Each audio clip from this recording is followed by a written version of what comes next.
P2T Canine, and welcome back to Dog Talks. So, last week I did a CQB integration video, and hopefully you've already watched that before you're moving on to this piece, and you would have seen the little quick video posted at the front of that where the microphone battery went dead and about 30 minutes of non-audio footage completing the talk hit the cutting room floor. With that being said, no time to screw around today. Going to get straight down to it. Like, subscribe, share the video. Also, I guess it's kind of a good thing that the battery died, because I've still got my notes from last week, and then in response to what I already had posted, I got several good pieces of feedback and some questions in specific that we're going to address and be able to incorporate into the tail end of this thing. And I wanted to get it immediately out the following week to go ahead and help the organization that requested this video and be able to fill in some of those information gaps.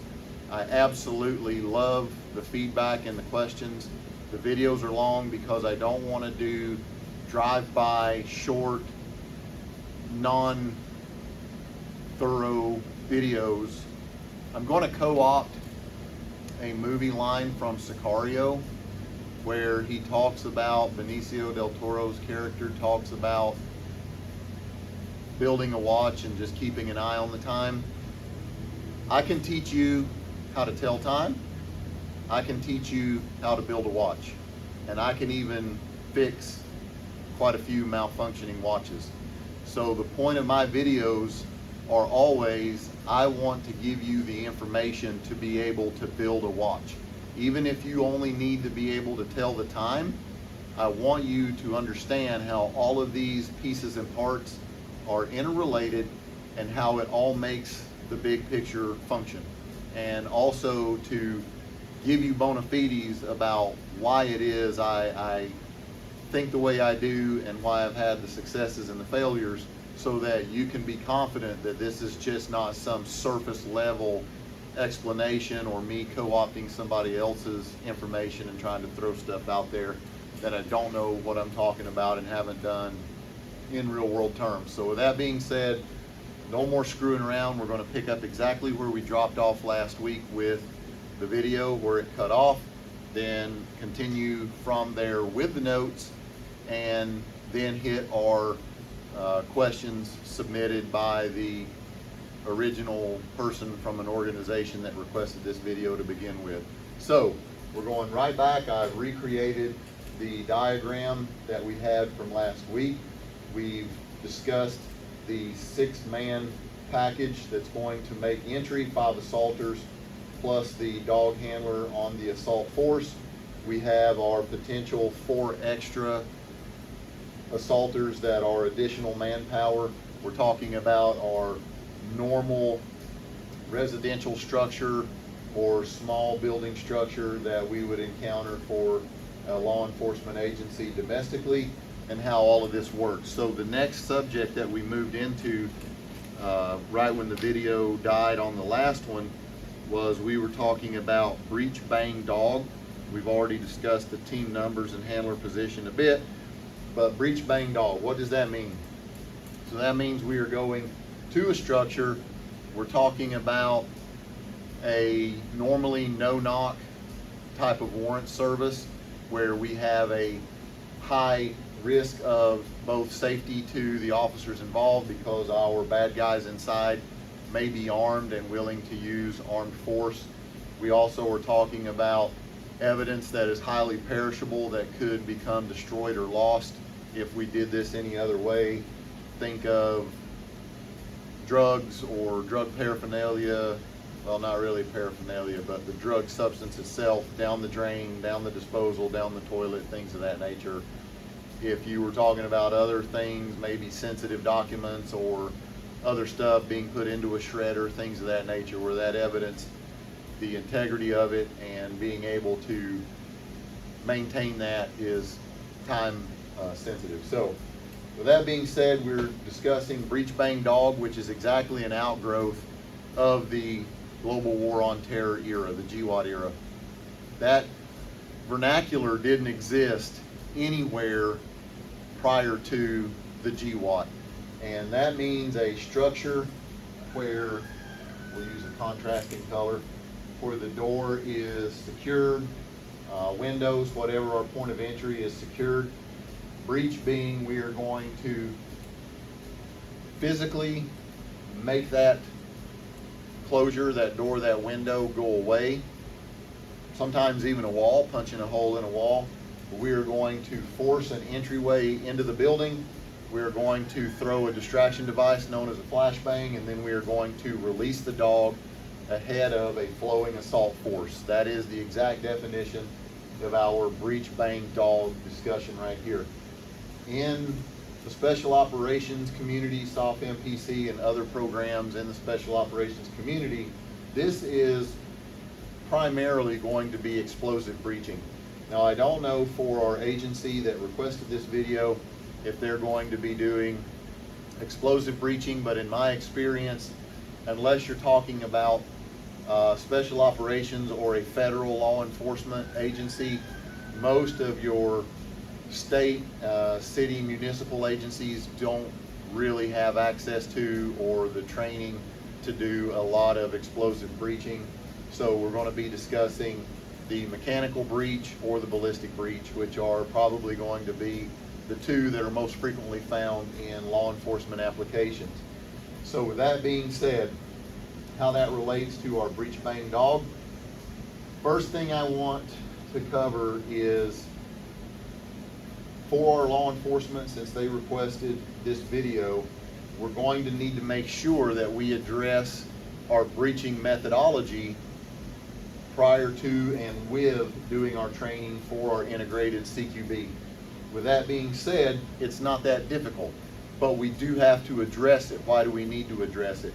Because our dog is right here at the breach, lined up with the team, and then depending on what we're doing, if it's ballistic breaching, which means the shotgun rounds, or you can even do it with 5.56 rounds straight to the door, depending on what kind of locks are present on the door. But our most common is going to be the 12 gauge ballistic breaching rounds put into a short shotgun or into an entry shotgun, and then the guy firing the breaching shotgun will have his lethal rounds loaded behind that and will join the assault force. Anyway, getting deep into the weeds, but if you go back and you look at my Hard Truth About Gunfire video, it goes in depth about how exactly to go about getting your dog oriented to and gun neutral with live fire. And we're going to presume that you've already watched that video and this dog is already at a gun neutral state. It's a pretty simple train up after that. I really like using 5.56 blanks for a lot of different things without the BFA, the blank fire adapter, the yellow piece with the plunger that threads down into the crown of the barrel so that all of that gas is trapped from the blank and cycles the action on the rifle so that you can fire multiple rounds from a magazine in a training scenario. If you take that BFA off of there and you allow that gas to just exhaust out of the front of the weapon, it's not going to cycle the action, but it's got some considerable thump to it. And that is very useful in multiple training scenarios with your dogs. If you don't have flashbangs or your flashbangs are of limited supply, you have a department with a lower budget, one thing that I like to do is I'll put my bad guy in here once we're to the point of doing fully integrated training reps that feature a decoy. If I put my bad guy in here with an M4 with no BFA in there and blank rounds, I can have our team throw a wooden block around the doorway after the breach, and the wooden block hits a wall or rolls to a stop in the floor, and as a decoy I can hear that wooden block or that rock hit the wall, and then I can squeeze off one round, boom, and this thing without the muzzle device has a really nice concussive effect to it. It simulates a one bang or a two bang very well. You can manually cycle the action and do a two bang boom, really quick boom, if you want to simulate a two bang, and we'll get into a little bit of that as we go here. It's on the list. But that is one way you can do it. You can also do that for your ballistic breaching. If you don't have a safe 360 full ammunition safe shoot house, you can go up to your training building that you have, a building or even a trailer that someone in the community has made available to you. You don't have to break the door. You can walk up there, fire a non-BFA blank at the door, and then just push the door open to simulate that you've done a ballistic breach, and it's a really nice concussive blast right there. And that is a good way to go ahead and initiate that. Now, that being said, you need to do some trial runs, and the way we would do that is we've got our guy with the 5.56 blank right here, and then our helper slash maybe even trainer, and we're going to go ahead and line our stack up and have the dog here. And just like before, we're going to have our breacher come up and shoot his blank at the door, and we're going to throw the door open, and then our helper slash trainer is going to pitch a toy in there for the dog to see that toy from back here. So boom, okay, we've got a gun neutral dog. We've done all of our gun neutralization training. The dog sees the ballistic breach, just real world type. Our ballistic breacher steps out of the way or rejoins the stack as per the SOP that you're going to use, and then our trainer slash helper visually allows the dog to see them chucking that toy into the room, and oh, that's what I'm doing, is I'm going back in here and doing my toy hunt and my toy throw that we covered early in the companion video that preceded this one, talking about our CQB integration. So we're going to show the dog what these steps look like outside the objective before going in, and make sure that the dog understands and knows that this is the exact same thing that we've already done. So firing your simulated breach, also the mechanical breach. The mechanical breach, which is also very common in law enforcement, is going to be maybe just a giant sledgehammer from the home improvement store. It could be the actual ram, the cylindrical looking ram with two handles on it. Sometimes those handles run linear with the tool, kind of like a T-post driver for fences, or it could be two perpendicular handles where they have the top carry handles, and you swing it back and thump it, and then they throw it down and the assault begins.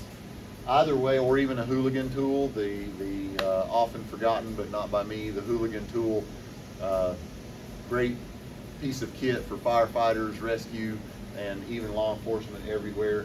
But if you're, whatever impact tool you're doing, you also need to get the dog oriented to that. Why? Because this is going to be a physically intense, high prey scenario taking place in front of the dog right here at the breach, and the dog is going to get stimulated and keyed up from that, because we're going live here, and when you're going live, so our trainer's not in here anymore and our breacher is coming up, and we're going to do this mechanical breach. We just covered that there may be perishable evidence in here, or bad guys who are going to get keyed up really quick and may try to do violence to our assault force. So this guy, it is absolutely essential that your mechanical breacher gets up here and knocks the ever-living crap out of this door as quickly as possible with the fewest amount of strokes possible, in order to get this door open and get the assault force moving, because every impact on that door is now time that they're aware of your presence, and they can either start enacting their defensive plan or destroying evidence. So you go up here, you're already keyed up, you're full of adrenaline, you look very tense, you're very focused. The dog reads this, you come up and you hit the door the first time and it doesn't go on the first lick. Well, now the adrenaline spikes again, because now, okay, they've heard the first lick, now I've got the second, maybe the third. I have got to get this thing open, because now they're aware of our presence. Our complete element of surprise is already partially compromised, because we're thumping on the door of this building and it's not opening. So you get really animated, you're really into it, breathing hard, sweating, adrenaline dumping. These are all things the dog is going to recognize. What do we need to do? We need to mitigate all of the attention that you're attracting as the breacher, and make sure that the dog still knows that the intent is to roll into this open door. So, same thing again, and as I was writing this, I always want to give you solutions and action items. I tell everybody that I have ever trained in Canine, once I got to a level to be useful in teaching other people, I always relay that Canine is a working person's endeavor. This is something that you don't just go and follow the numbers, ABC, 1, 2, 3. You have to have a plan in mind, but then when things start to deviate a little or you see deviations coming, you need to be able to react very quickly and innovate and take initiative and do things on the fly. But I always want to give you action items in order to be able to facilitate this. So we always are looking for the best and the brightest in Canine are going to be those people who can think very quickly, who can read and receive information and adapt very quickly in real time, or even in what I've discussed in other videos, future time. You see things developing, you see things happening in the environment, dynamic environments, and you are already 2 to 3 seconds ahead thinking, I see these pieces rolling into place and I already know how that's going to impact the dog, and making real-time adjustments before the things taking place in front of you have even fully manifested. So that's you operating in future time, making adjustments on the fly before the dog even has a chance to react negatively. So with that being said, if we're going to train this, if it's not a building that you could thump on the door, if it's not a building that is purpose built for doing the breaching, then you're going to have to be creative. And I was sitting here this morning and I thought, well, one of these plastic picnic tables that fold out that are cheap, everybody on the team pitch $5, $6, $8 into a hat, and let's go buy a series of these picnic tables. Now we can fold the legs out, stand the plastic picnic table up on its short edge in the doorway and make a little fake door, and at least it's something that catches impact from the breaching tool. The dog will hear it. The fake door or picnic table will collapse into the room, into the structure. But this is a way that we can get up here, do our training, stack everybody up, have our breacher come up and hit it with our intended tool that we're going to use, knock this fake door in, and be able to throw that toy in there, have a series of toys already pre-planted. But you do need to go ahead and get your dog oriented to the fact that there's going to be a very animated prey feature right here with your breacher coming up and doing a lot of physical motions in a very short, flustered, energetic way to try to get everybody into this building and to not key in on this guy. And do that the same way we've done everything else. You can start with a helper, come up here, thump a picnic table out of the way, throw your toy in, reset, come back out, pre-place your toys, come back up here. If you do have a structure where you can throw a couple of sheetrock screws in there and then hang a piece of plywood, something that can be a little more robust than just standing up a plastic picnic table, by all means. The more real world you can do it, the better. If you do have the ability to hang solid core doors and actually break lock sets and go back and reset and fix your door jamb and do it over and over, even better. But point being, you got to get up here, show the dog this guy in play. Now, when we are going breach bang dog, if I'm the handler right here and everybody I train, once we are lined up at the door and everybody is at the breach, when I've got the dog, I'm going to go ahead and I'm going to take a half step out of line with everyone else. Instead of being shoulder to shoulder and keeping the dog right along the edge of everyone's legs, I'm taking a half step out to give that dog this much more visibility around number 2 and number 1. I've already disconnected the dog and I've got them by the working vest, by a big handle. And during the training, once the dog has the concept down of following the toy in, and we've gone to pre-planted toys and then maybe even on to reps with a role player / decoy in here and protected bite equipment, when I take that half step out of line, pretty sure I'm still in frame over here, I take that half step out of line, and then once the breacher gets the door open, and if we're using flashbangs, the flashbang goes in and I hear it blow, I'm going to, with that half step out of line, move and make kind of a throwing motion. I call it bowling for the breach. I'm going to simulate a bowling ball. I am trying to give that dog the momentum and the direction I want him to through the vest and send him for that door to make the dog's momentum and inertia carry them exactly where I want them to go. As I send the dog and I see it rounding the corner past number one man and heading for that doorway, and I know that he's going to make it. He didn't veer off and go around the building or get otherwise distracted. As I see him making his way into that doorway, I'm going to take that half step back in line and be hands-on weapon ready to go. And then as they flow in and 1 and 2 decide, because one man's always driving the train, number 1 picks the direction, number 2 goes opposite, and then number 3 goes opposite of number 2, and so on.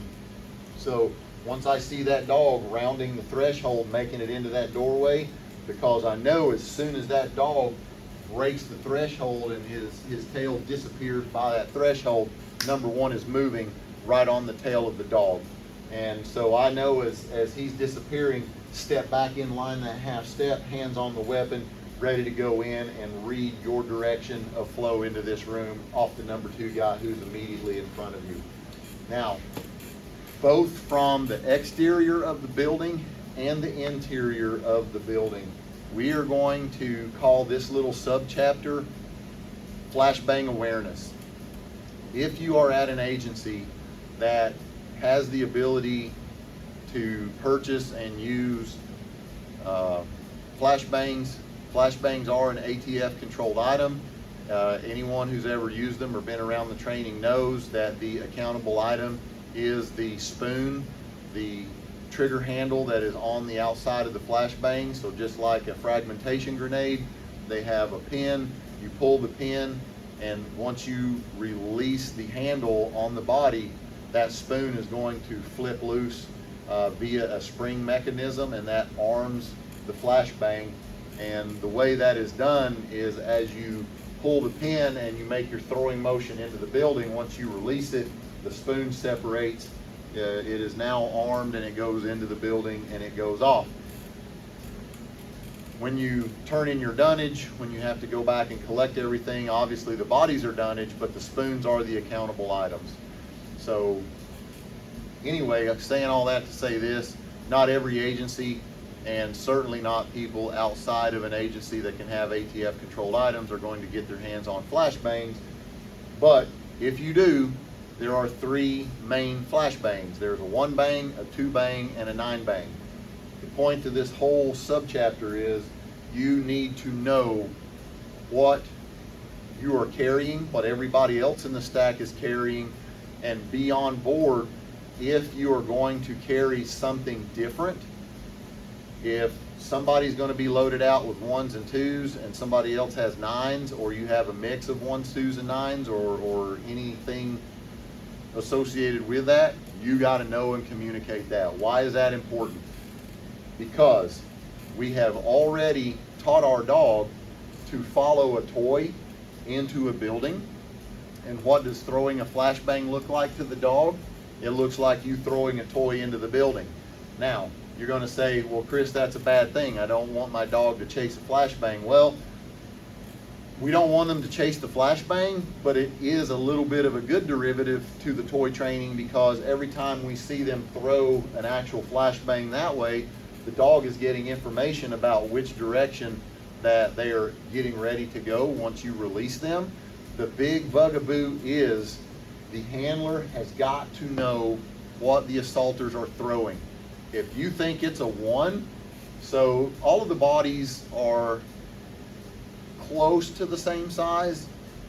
The 1 bang has its advantages because the entire body is packed with all of the explosive material to make one big thump. And that one big thump can really rock a room. It has got a nice punch to it. It's very concussive. And if it is an austere room, concrete floors and walls, and a lot of shoot houses that are concrete floors with cinder block walls, you'll see cinder blocks periodically missing around the bottom row and even a mid row of the walls going around the building, and that is just to release overpressure, both from breaching charges and from flashbangs, because then the shock wave is just going to be traveling around the walls in there, and it can be too much. So these little cutouts are to allow that shock wave and that overpressured event. But the point being, if you throw that in there, one bang, bet it's spicy, nice and punchy. A two bang, again, there's two reports once you let that flashbang go, so it'll be doo doo. Also very spicy. The nine bang, because you have 9 individual reports in this small body, they're not really as spicy.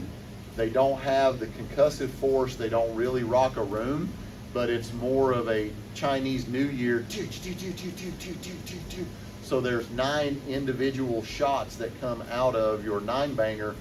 And the reason that this is important is you do not want your dog to eat any of those follow-on reports from your flashbang. So if you're thinking one and you see the grenade go through the doorway and maybe you lose grip or you're a little antsy and you send it, they might be okay with a one bang, but you don't want your dog's head in this room right at the same time that one bang goes. That's going to be too close, breech bang dog. And if they eat that thing,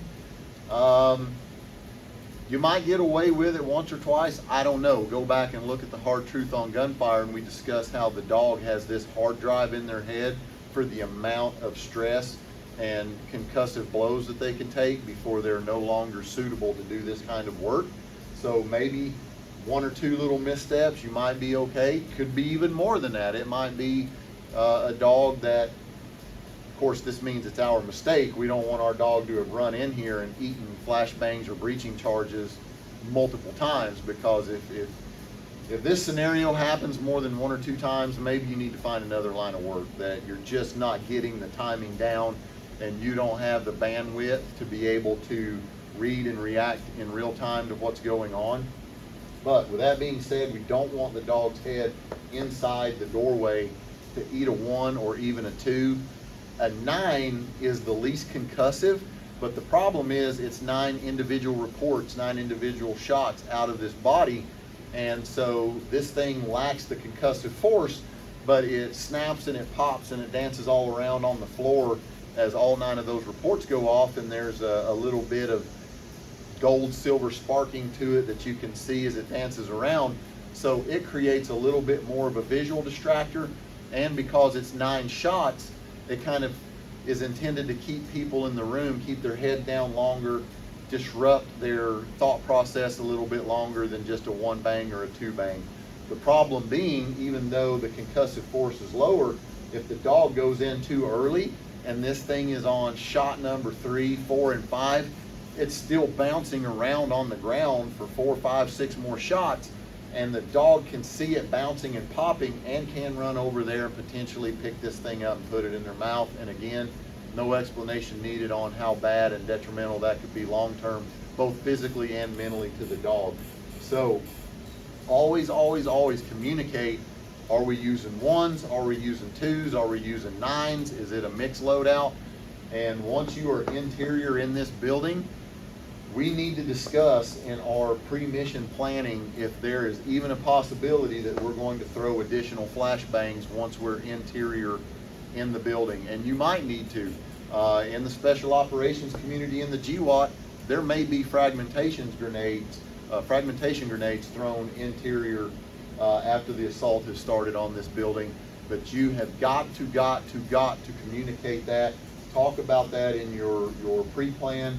Everybody's got to be on the same page, and you need to call that out when you're going to throw a bang. Interior bang, you need to hear either someone else on the assault force, I have the dog. Either the handler or an assaulter has got to grab that dog by the vest and restrain them, and I have the dog, which is now your response that it's okay, and you can bang out, and you call 1 bang, 2 bang, 9 bang, bang her out. You have to be sure that you hear either the 1, the 2, or the 9 go before you release the dog again, because you don't want them running into one of these other rooms and catching it in the face or picking it up while it still has a charge remaining in that flashbang. So for breech bang dog purposes, you gotta know that and communicate it, pre-plan it, and then also have your contingency for what that looks like interior in the building as well. So, that's our breach bang dog intro. Once we are in the building, we have two different types of CQB that we can do, and that's either free flow with the team or free flow CQB, or what I call bounding dog. So again, in your training up to this point, and then your pre-planning for this operation specifically, you're going to want to go in here with some kind of an idea, and you can flex from one to the other. You can turn it on, turn it off at any time. You just have to be good at your shoot, move, communicate, and decide what we're doing as we go in here. But our free flow means we have breached the door, we have thrown our distraction device, our flashbang, we have released the dog who goes in first into the room, and hopefully we've done our toy plants properly and the dog's following the contours of the building of the room, doing a nice hunt. Our number one man goes in and button hooks probably to the left to the deep corner as discussed in the prior video. Our number two guy is going opposite our number one guy. You, the handler, our number three, is out here into the middle of the room, keeping an eye on where number one and two are, trying not to outrun your man to the left and right. You don't want to be way down here and your other guys way back behind you. You kind of want to be aware of where they are left and right, everybody kind of collapsing down in unison towards this corner before you reset and go into the hallway. So with free flow, you've let the dog go, and now he is in here running the floor plan. Now in breach bang dog and CQB integrated canine work, what is the dog's role in here? Some people don't fully grasp what this is. This dog is now a free moving, free agent, force multiplier, chaos agent. They are in here to run amok. Anyone who is in this building who has settled in to try to either launch a counter assault or dig into their position and defensively hold this position or try to drive you back out, this dog is in there to disrupt their thought process, their pre-planned attack, counter assault on you. And now this dog has its nose, its eyes, and its ears. It's going through the floor plan, following something that is at least somewhat logical, going corner to corner, looking for deep, dark corners where someone may be at, and continuing through this building. And if a bad guy is in this room and the dog comes through the doorway, now, for all of you in law enforcement, we have our DUI lingo, our divided attention test. If you're a bad guy in this corner and you know that assaulters are coming in here to get you, and you are looking at the doorway thinking assaulter, and all of a sudden this dog rounds the corner and looks very focused and aware of your presence and is crossing the room towards you, you are now in a divided attention test. Do I deal with this dog, or do I stay on the doorway? Do I take the bite, or do I stay on the doorway? Do I shoot the dog or engage the dog and make my presence known, and now I lose focus on the doorway, which allows the assault force to know that I'm in here, and now I'm no longer focused on the doorway, and I have a new problem set to deal with, which is this dog in here. What do I do? This is exactly why the dog is there, to put this person into an OODA loop, observe, orient, decide, and act, to take them off of their pre-plan and try to give you that extra half second of advantage to get in that doorway and take control of the room and shoot any bad guys that are in there that need shooting. But that's what this dog's purpose is to get in there and throw them off of their plan and make them decide what to do other than what they already had in mind. So that's why free flow is very effective. The dog can be out ahead. You can hear screaming or shooting from a room up ahead. Now you're already aware of the presence of someone up there. If your dog has been well trained and is using their nose to search these corners, they may have already keyed up on someone under a bed, someone in a closet with a closed door, someone in a bathroom standing in the tub or shower behind a closed shower curtain, someone in a large vanity or cabinet that someone has squeezed into and isn't always immediately obvious when you're assaulting a target, but a person can certainly be in there. So the dog is a detection tool, a live fighting distraction, a force multiplier. It's all of these things, but its purpose is to get in here and try to cause some chaos for the bad guys, not chaos for us. And that's why we did all of that pre-train, throwing the toy in here, teaching the dog how to hunt and how to move through this building in somewhat of a useful manner once you release them into the assault after your breech bang dog. Now, breech bang dog is not the only technique out there, but it is very popular and it's very much in the zeitgeist and in the popular culture right now. But with that being said, our second option for using the dog interior can be bounding dog. So we would do breech bang dog, let the dog go in as our first three have flowed into this room. So we've got dog in here, then we have 1, 2, and then you, the handler, number 3. As you first get in here, if you are able to secure this room or this first room is empty, our number 4 and 5 guys, or 5 and 6 technically, have now entered this room and joined the assault. Our bounding dog means we are going to collect the dog as we take each room in succession. So once we're in here, this room is secure, they call all clear, the handler can call the dog back to him wherever he's at, collect the dog, everyone can stack back up on this hallway. Got our 6 guys in here, and we can go ahead and move up and reset at either one of these doors. This one, because it's closer in hallway, so this one is in sequence. We shouldn't pass this near door to go to this one. So we can stack up right here and reset this whole thing and send the dog in, and then have 2 and 3 guys flow in there with the dog into that room. Same thing, either take everyone, put them under control or neutralized, police the dog back up and reset. And that's bounding dog. That means we're kind of doing a little bit of a stop and reset. This isn't just full free flow CQB, but we're going to recall the dog, put them under control.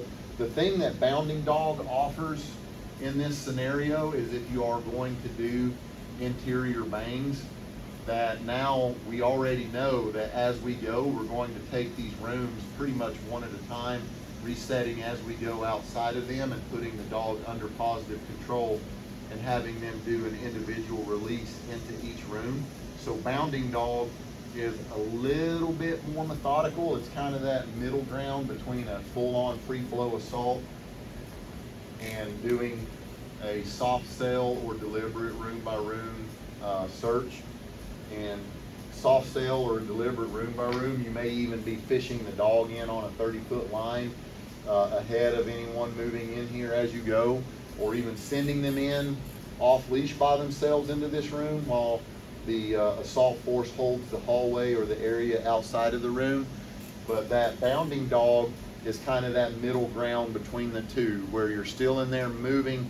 It's using good CQB doctrine, but we have these short, brief pauses between each room where the dog is back under positive control, and that allows you the ability to throw a flashbang room to room if that's something you want to do.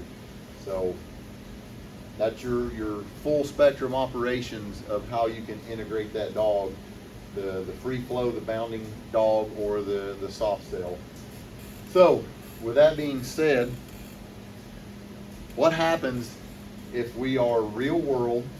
And you should also do some training runs that are dry, which means no one is in here. What do we do in the eventuality that we go real world?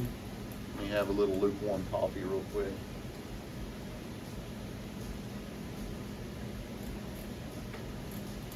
What should we do if we find ourselves in a real world scenario where they're already gone, they left ahead of us?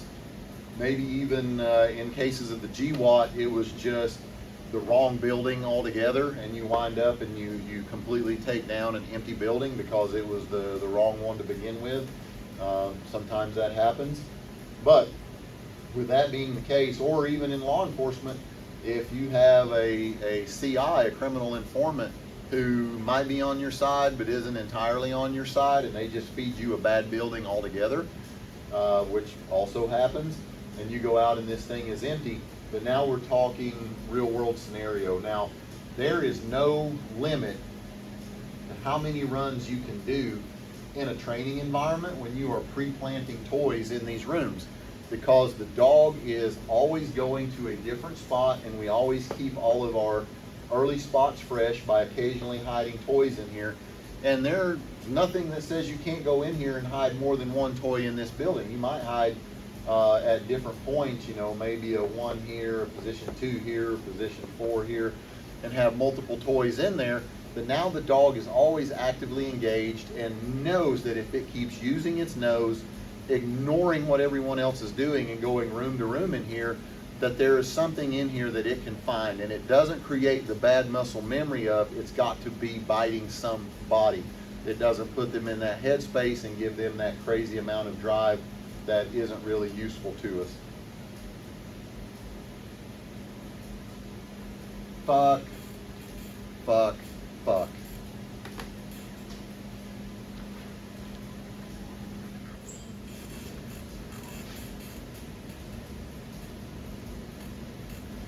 Okay, so might be a little cut right there. I threw a minor temper tantrum because I thought the microphone battery had died again, and I did not want to lose audio again on a third video, but we're good. We're still there. So what we were talking about right as this thing died was you can do a lot of training reps as long as you've got toys in there to find, and you're not going to really build any bad muscle memory out of the dog if they're in here successfully making toy finds, following a good pattern, searching this building. Now, what we are leading up to avoid that is not overloading the dog with bites with our decoy in protective gear, which we do want to do once we start bringing this training in for a landing to go real world. But you don't want to overload them with always having somebody in the building, because there's going to be the eventuality that real world terms, for some reason, as we previously stated, you're going to hit a building and there's not going to be anybody in there. So this is going to bring us to what not to do. I'm telling you for a fact, there are organizations, more than one, and it would shock you to know who has done real world live hits on a building that was empty, and once they did that, no one got bit during this entire assault and the building was empty. But the prevailing idea at the time was these guys are going to carry a bite sleeve with them, and if nobody's in here, they're going to all stack back up, and one of these dudes, in uniform by the way, is going to put that sleeve on and go in here and hide, and they're going to go back in with the dog and reset the entire assault and allow the dog to find somebody in here and bite this guy as a reward bite. It is absolutely mind-numbing to try to wrap my head around why they would do that. If you go back and look at many of my videos, a running theme throughout is there is no such thing as a reward bite. There is only the circumstances that were present when a dog was able to get a bite, and then a dog trying to see those circumstances developing again and cutting the shortest line possible from A to B, from where he is at the moment to being able to get that bite again. That is it. For you to say that, well, we successfully hit this target, we went breach bang dog, the dog went to every room in here, searched throughout, and then we all formed back up, hooked onto the dog, and then left and no one was bit, and that the dog needs a reward bite in this scenario, first of all, shows your lack of understanding for dogs in general. And then to put one of these guys still in uniform in a suit and send them, or a sleeve, and send them back in there to catch a canned second run on this same building bite, that is just malpractice. But it has happened, and I promise you it has happened, and do not do that. If you go in real world scenario or even in a training environment and you don't have any toys in there in a training environment, or you go real world and this dog goes in there with plenty of drive and motivation, everyone flows, the dog's flowing room to room, passing guys, going between their legs, back clearing, checking other rooms, and goes all around, and the handler successfully hooks this dog back up.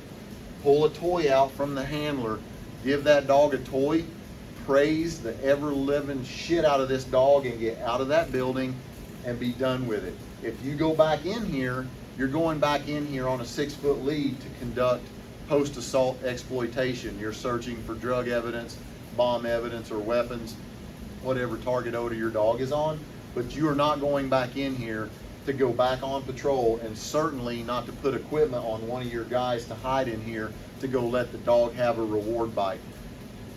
That only leads to, now your dog knows that at some point one of these other dudes is going to be on the table, and why wait until we go through this whole song and dance to go back a second time? I'm just going to go ahead and take my bite now while we're in here, maybe on the first run, and maybe right out here while we're already on the breach.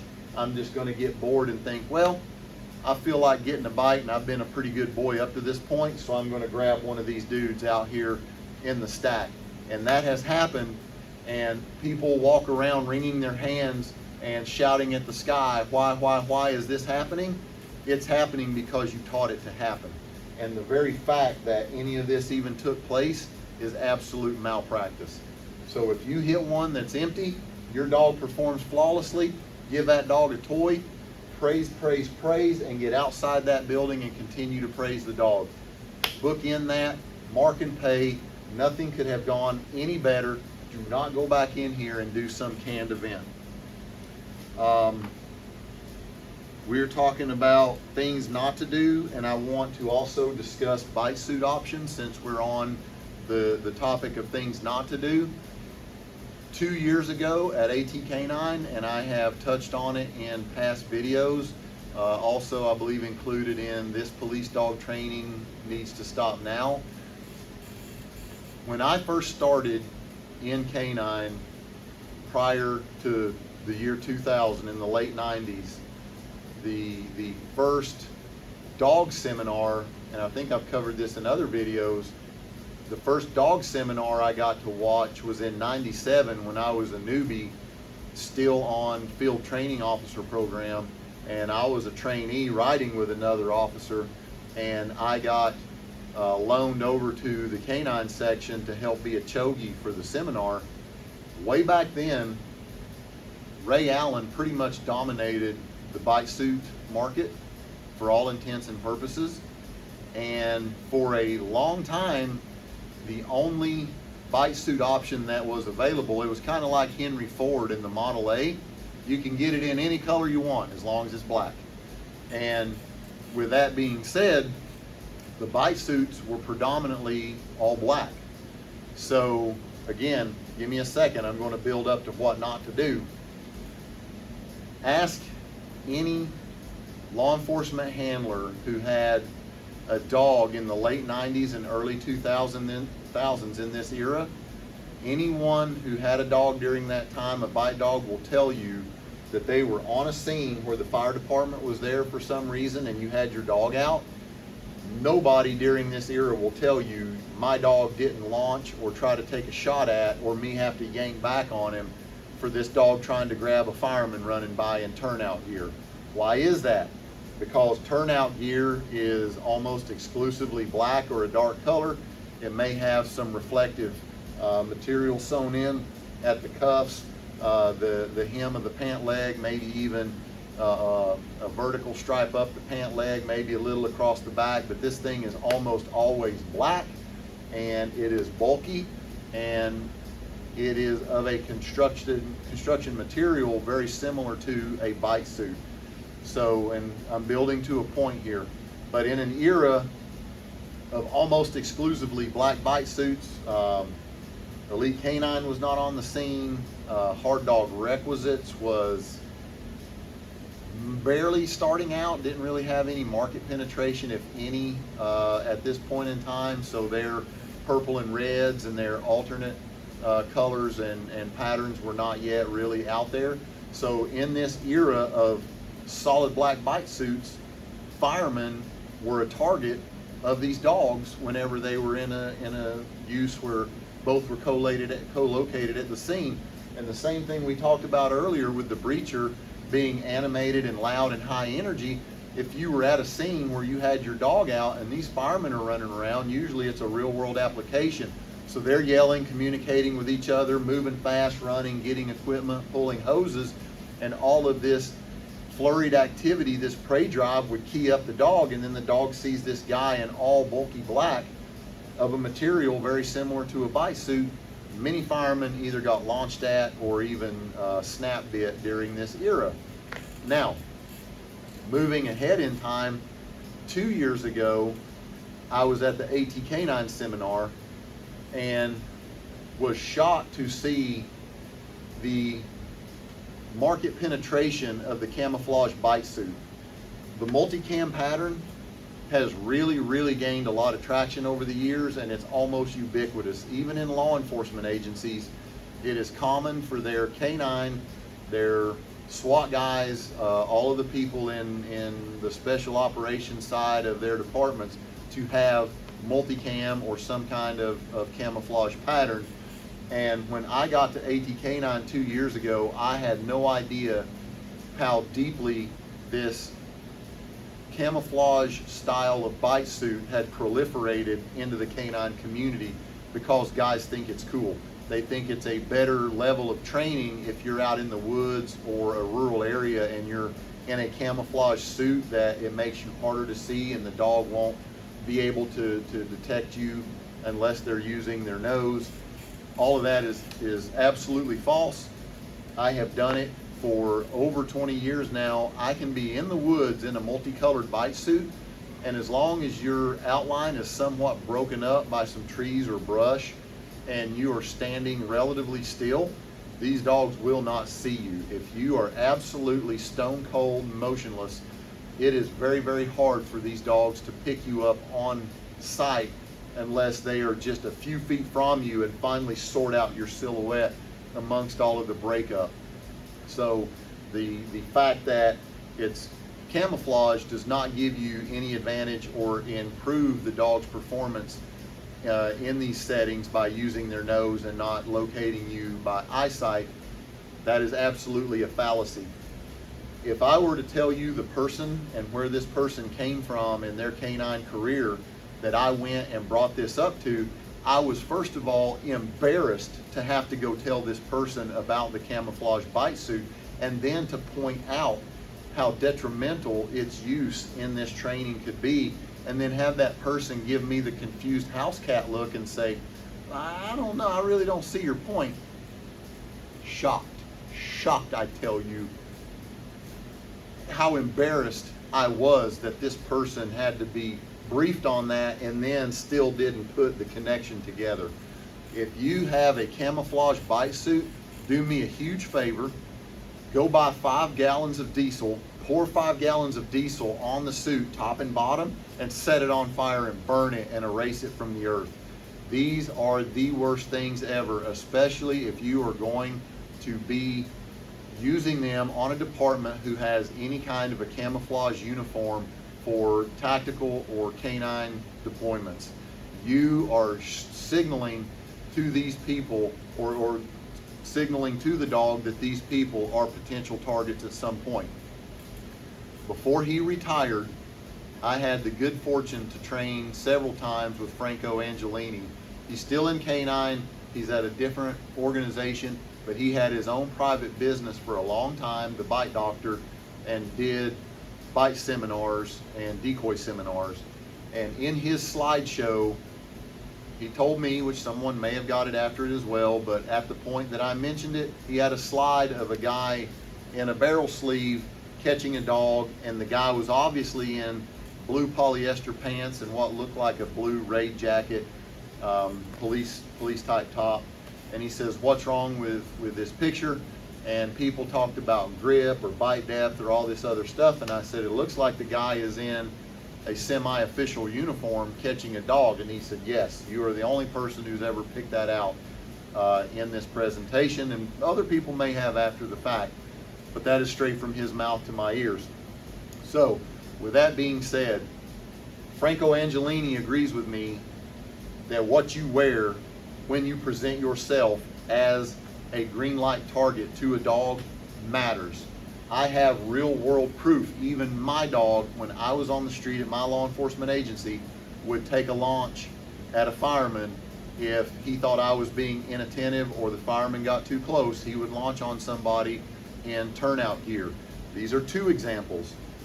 Let me tell you about another one of an organization that you would absolutely be shocked to hear had this happen to them. They were training to find a person specifically. This specific person who was the target dressed a specific way most of the time. During the train up, in an effort to go and catch this person, they trained with our decoy dressed like this person all the time. The team was making preparation. The dog was training up for this particular hit, and they dressed our decoy just like this person used to dress on a regular basis. And that's the picture they showed the dog over and over and over. See the target, hit the target. See the target, hit the target. On the day of the actual operation, when they got this guy, he always traveled with a bit of an entourage. And on this day in particular, the entourage was dressed in the clothing that this guy normally was. And on this day in particular, this guy had dressed differently. This was a daytime hit where the dog could fully see what everyone present looked like. They were in a relatively open area on an urban street. The dog could see everything and everybody involved. When they sent this dog completely breezed the target and hit one of the guys in the entourage who was dressed exactly the way this guy was most of the time, and the way that they had presented that target to the dog exclusively during the train up for this particular operation. And it bit someone in the entourage, not the actual target. They still got the guy, and everything went down to a satisfactory level, but the person who was in front, and if anyone who has run a bite dog can tell you, one of the most difficult things is to get a dog to run past someone to grab a target that is further than the closest, easiest, most opportunistic target. So the fact that the dog had a formation moving at him past the lead moving target in that formation and bit one further back in the formation that was more similarly dressed to the one that looked like the one that had been shown in a training environment is proof positive that they are paying attention to what you look like when you are wearing protective bite equipment. Anyone who wants to get in touch with me in a public or private forum who wants to debate this, I will have the debate with you. This is absolutely a thing. On the day job, I'm dealing with a guy in my orbit right now who says, well, I don't believe a dog can tell the difference of the clothing that you're wearing or an official uniform. This guy's never done a deployment, has no real world bites, and has never fielded a dog in a single real world scenario, but still wants to argue over and over and over that it doesn't matter, even though he has no proof that, so let's just call it trying to prove a counterfactual. I have historical evidence that I have just cited that proves it is a thing, and yet he wants to prove a counterfactual without any real world metrics. So how a guy can be so arrogant as to continue to do that, but he still does. But that being said, anyone who wants to have the discussion, I am happy to have it with them, that what a dog sees during bite engagements matter.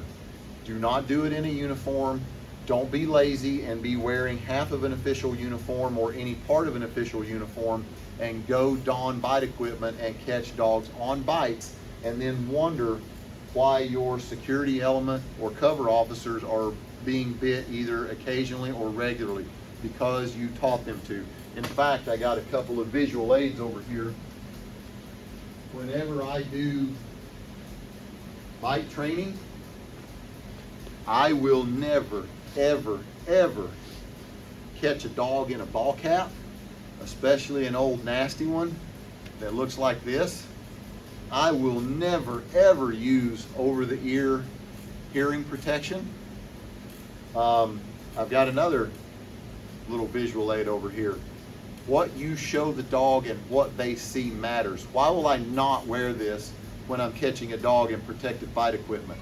Because quite frequently, the people who are using these dogs and working in and around them on the same team look like this. And I don't want to give the dog any visual cues whatsoever, even as subtle as hats or over-the-ear hearing protection.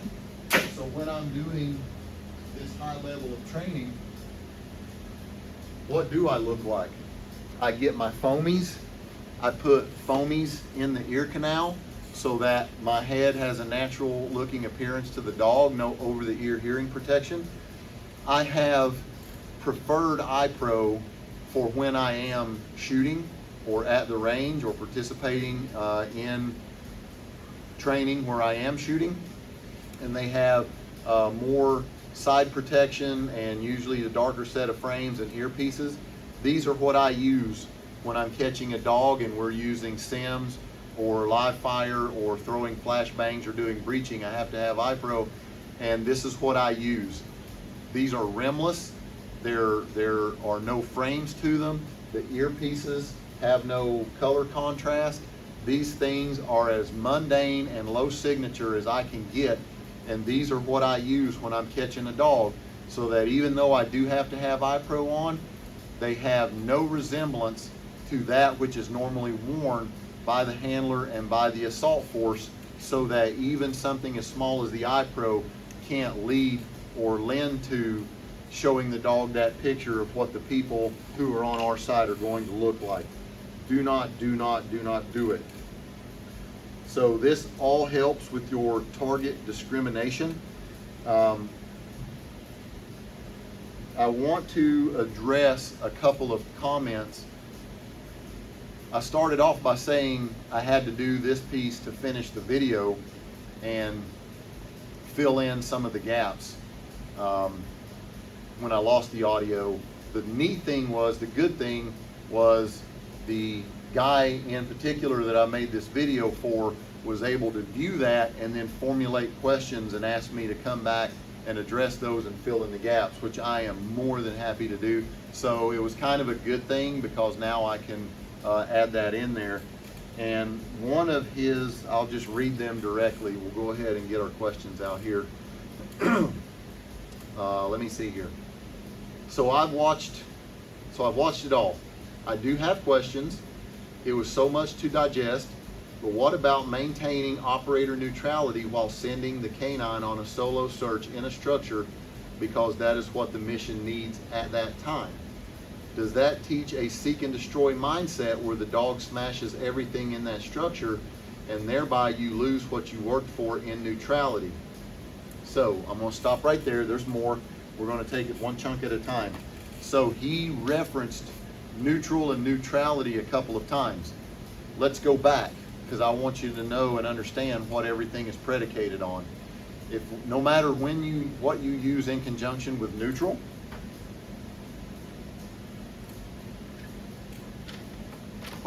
neutral means neutral. If you're talking about a gun neutral dog, gunfire neutral, doesn't run to or away from, does not aggress or become startled by, but is aware of the thing that is taking place and will continue to engage in tasks or training that you prompt the dog to do, even in the presence of, in this case, the gunfire. So that means that the dog is aware of it, can acknowledge it, but doesn't stop what it's doing and what we intend for it to do because of that stimulation. When we're talking about animal neutrality, I've covered that both on Instagram and here on the YouTube channel.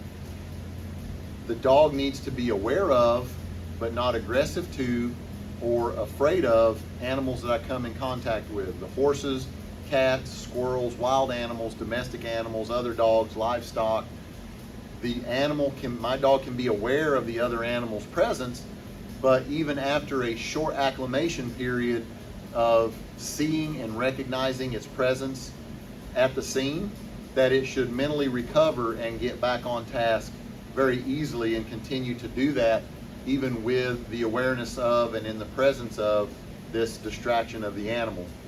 Same thing, when we say assaulter neutralization, that means the dog is aware of and will do its job in the presence of, and know that it's there but not be distracted by and stop what it's doing or aggress or run away from your assaulters / operators.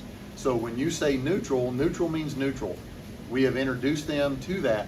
So suppose I was doing a route clear for IEDs and I have a dog that is gun neutral. I can now do a route clear for IEDs and I can have gunfire in the background, live fire, or I can have orchestrated blank fire to take place during my lane, but neutral is neutral. So it doesn't matter if I'm doing the IED route clear without gunfire or blank fire or with it.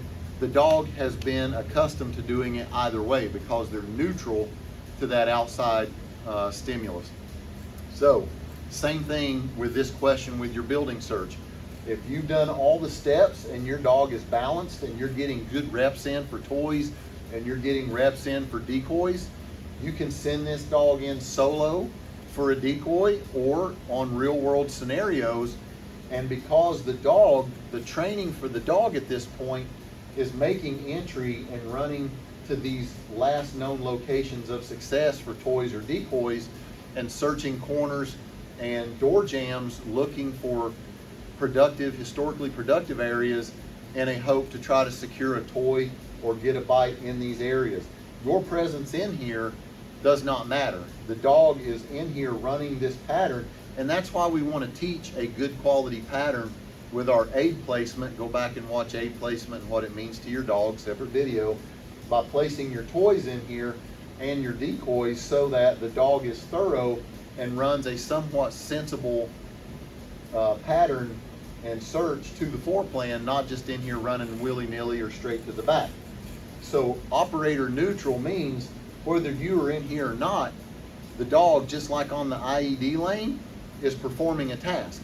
Sometimes I perform the task and there are people in here. Sometimes I perform the task and nobody is in here.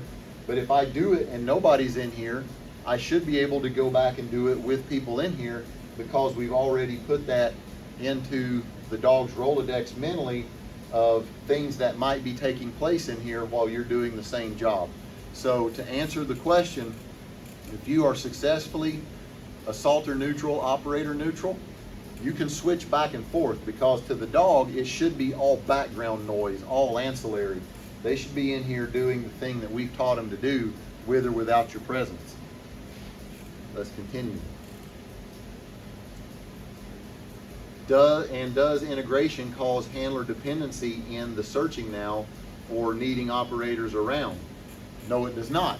So when we talked about the little CQB technique of having guys flick toys into rooms and having the handler go in and do solo training where he's got the dog in a down stay and he's throwing toys into rooms and then pre-planting toys in a series of rooms and doing hand prompts simulating sending a dog into these rooms to throw the toy. Now we have an extra capability where the handler or random guys on the assault force can send a dog into a room and do something productive to continue the assault, and the dog goes into that room and they know what this means. If we've already done the pre-plants, the dog is already working the search in this floor plan, and again, because they're neutral, they should have had success with or without people being present in these rooms finding toys and or decoys. The dog is working 99-95% autonomously in this free flow scenario. Doing this with your hand is just a way to get attention off of the assaulter, or being a method where the assaulter can get the dog to do something that is immediately useful during the assault. There is no dependency associated with that. Some of these rooms may be blacked out and dark, A dog can run a dimly lit hallway past a blacked out room and not even really realize that that's a door there, because as we've discussed before, their eyes don't acclimate as quickly. So being able for your assaulter to pull up on this doorway and then see the dog hit the end of the hall and circle back, and for them to make eye contact, hey buddy, look, and do this, and have that dog curl into that room, and then two guys can flow in here behind the dog, is just a way that you can be able to make that dog immediately useful to anybody in the stack and get something productive out of that dog.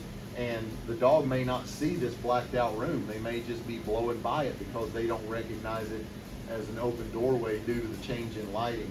So we have just given the dog prompts and the guys additional tools to be able to use the dog while they're on the assault.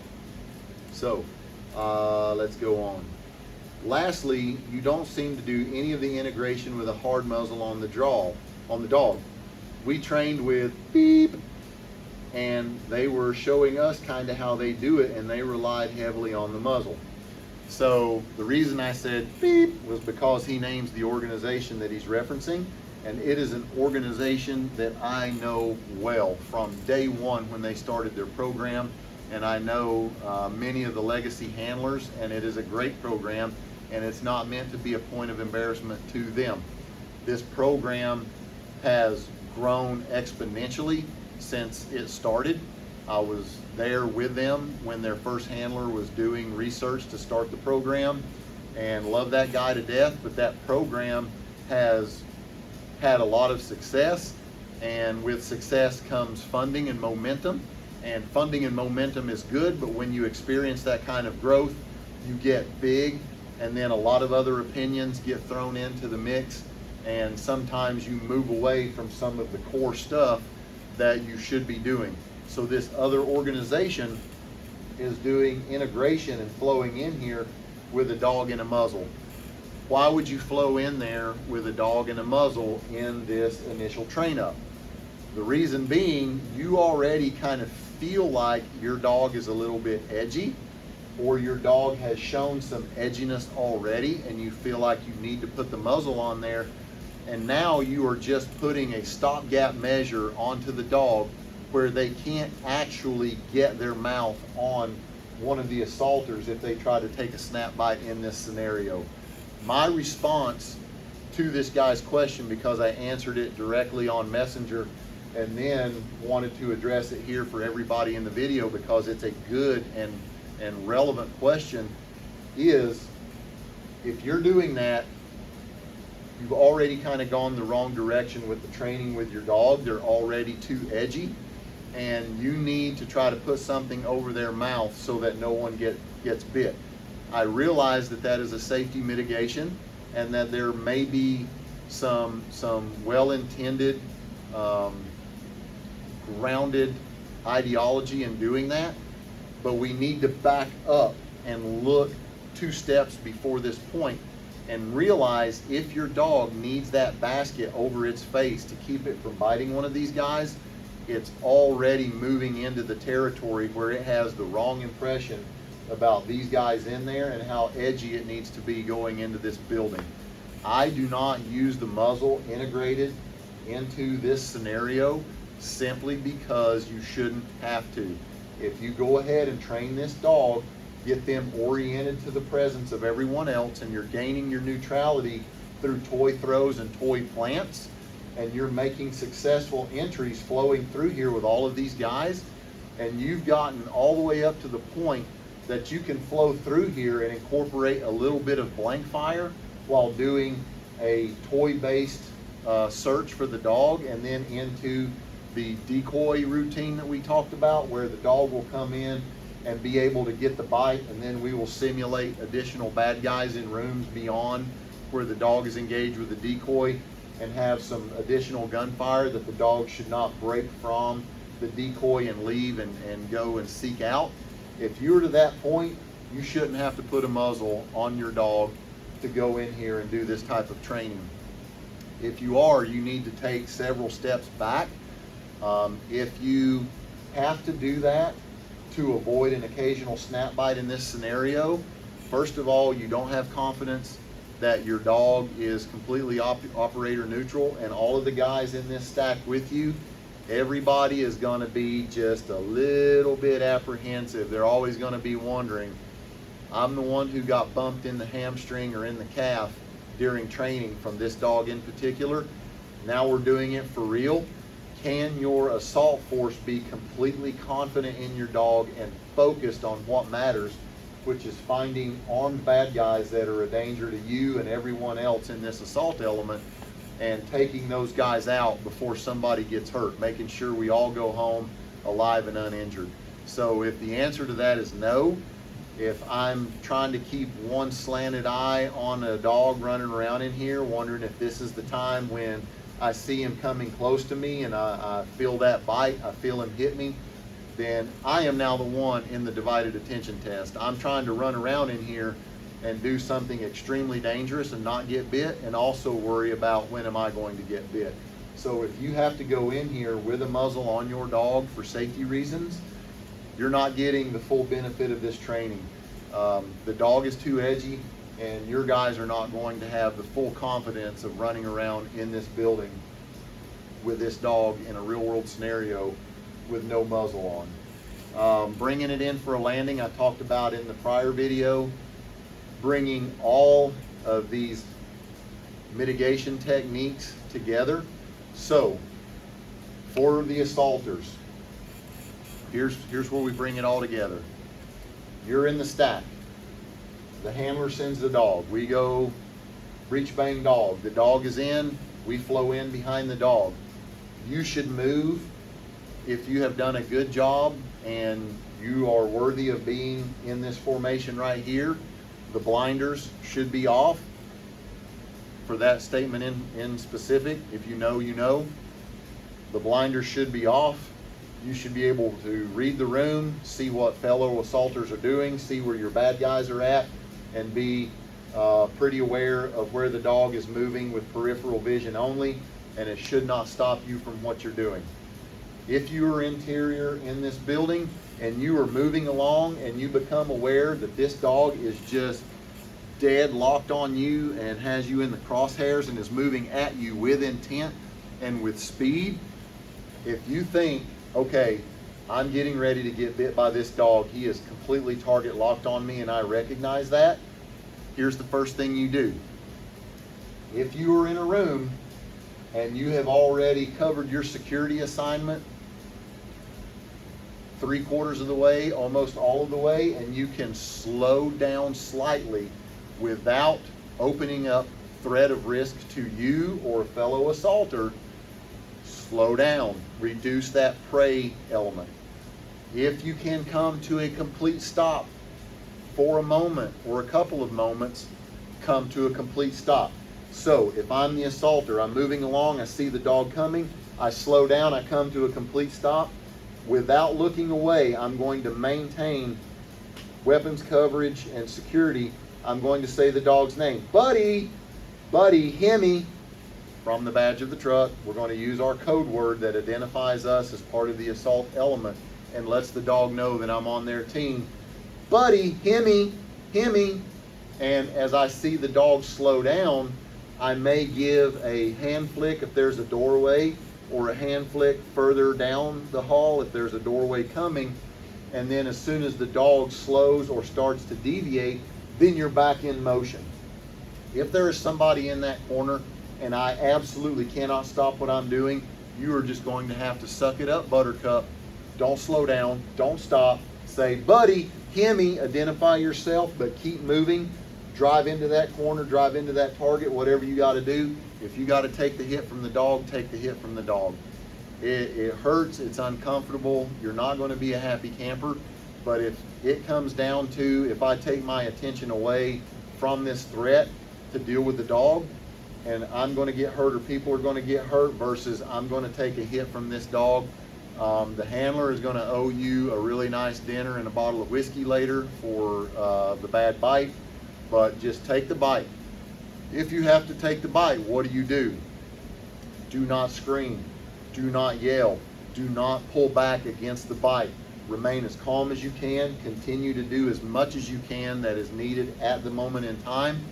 Your call at this moment is real bite, not ow or the dog's biting me or anything else.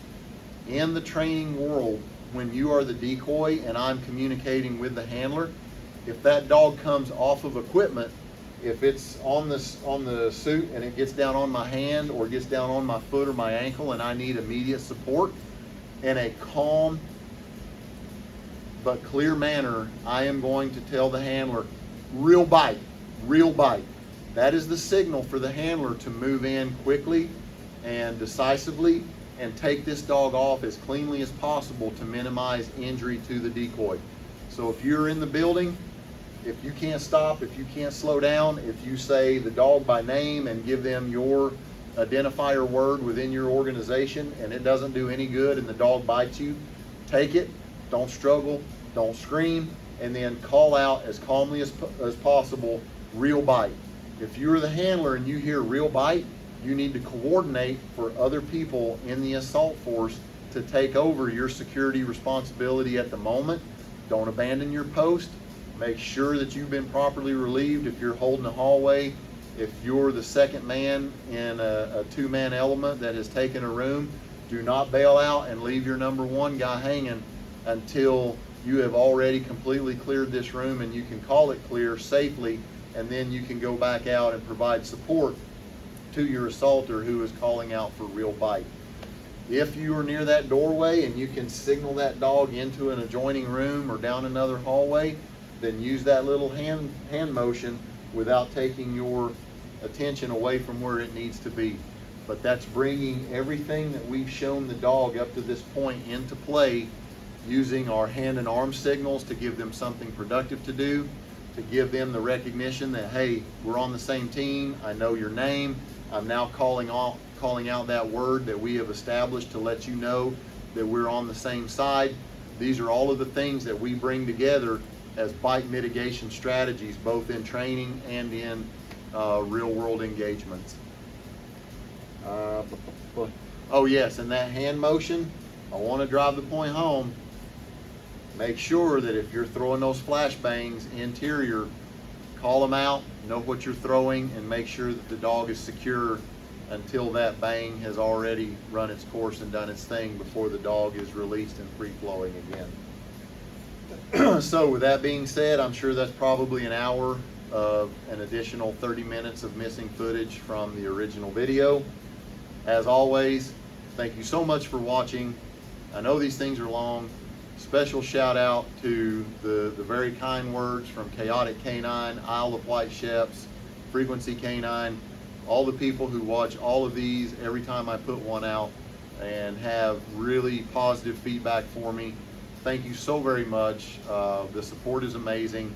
Spread these things around, and if you need a subject addressed in specific, don't hesitate to let me know.